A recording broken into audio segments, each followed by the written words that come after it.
উত্তর বনাম দক্ষিণ নয়া জনগণনার ভিত্তিতে লোকসভার আসন পুনর্বিন্যাসের কেন্দ্রীয় প্রস্তাবে লড়াই জমেছে দেশের দুই মেরুতে। 2026-এ জনগণনা হলে কি হবে এ নিয়ে চিন্তায় দক্ষিণ ভারত। সেক্ষেত্রে উত্তর ভারত লাভবান হবে, আর সাংসদ সংখ্যার নিরিখে পিছিয়ে পড়বে দাক্ষিণাত্য, এমন অঙ্কেই সিঁদুরে মেঘ দেখছে এম.কে. স্ট্যালিন পিনারাই বিজয়নের রাজ্য।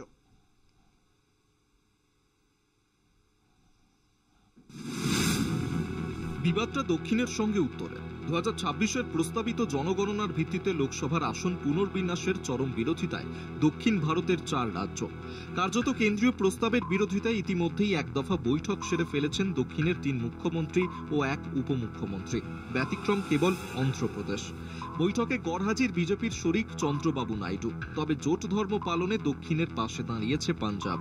স্ট্যালিন, বিজয়ন, রেবন্ত কিংবা শিবকুমারদের যুক্তি, দেশের উত্তর ও দক্ষিণাংশের মধ্যে জনবিন্যাসের সমতা নেই, তাই 25 বছরের জন্য লোকসভার আসন পুনর্বিন্যাস প্রক্রিয়া শিখে তুলে রাখার প্রস্তাব দিয়েছেন দক্ষিণের মুখ্যমন্ত্রীরা।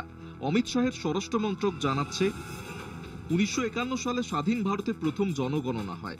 সেই সময় জনসংখ্যা ছিল 36 কোটি, আর 1952 লোকসভা নির্বাচনে আসন ছিল 494। 1961-তে জনসংখ্যা ছিল প্রায় 44 কোটি, লোকসভার আসন ছিল 522। 1971 সালে জনসংখ্যা ছিল প্রায় 55 কোটির কিছু কম এবং লোকসভার আসন ছিল 543। 1971-এর লোকসভার আসন পুনর্বিন্যাস হয়নি, অথচ জনসংখ্যা পৌঁছে গিয়েছে 140 কোটিতে, আর তার জেরে জনপ্রতিনিধিত্বের ভার চাপছে সাংসদদের ঘাড়ে। 1951 সালে একজন সাংসদ 7 লক্ষ ভোটারের প্রতিনিধিত্ব করতেন। বর্তমানে সংখ্যাটা 25 লক্ষের বেশি। আরও এগিয়ে উত্তরপ্রদেশ। যোগী রাজ্যে কেন্দ্র পিছু ভোটারের সংখ্যা প্রায় 30 লক্ষ। উত্তর ভারতের চেয়ে নারী শিক্ষা ও সমাজ সচেতনতায় এগিয়ে থাকার দরুন দাক্ষিণাত্য জন্ম নিয়ন্ত্রণের ফল পেয়েছে হাতে নাতে। লোকসভার আসন পুনর্বিন্যাসের প্রশ্নে তারই গুণগার গোনার আশঙ্কা তৈরি হয়েছে কেরল, তামিলনাড়ুতে। কেন্দ্রীয় তথ্য মোতাবেক দেশের মোট জনসংখ্যার অর্ধেক উত্তর ভারতের বাসিন্দা। সেখানে দক্ষিণ ভারতের অবদান মাত্র 20%। অর্থাৎ জনবিন্যাসের নিরিখে আসন ভাগ হলে সংসদে প্রতিনিধিত্ব কমবে স্ট্যালিনদের। রাজনৈতিকভাবেও পিছিয়ে পড়বে দাক্ষিণাত্য। একইভাবে খুব বেশি লাভ হবে না পশ্চিমবঙ্গ ও ওড়িশারও।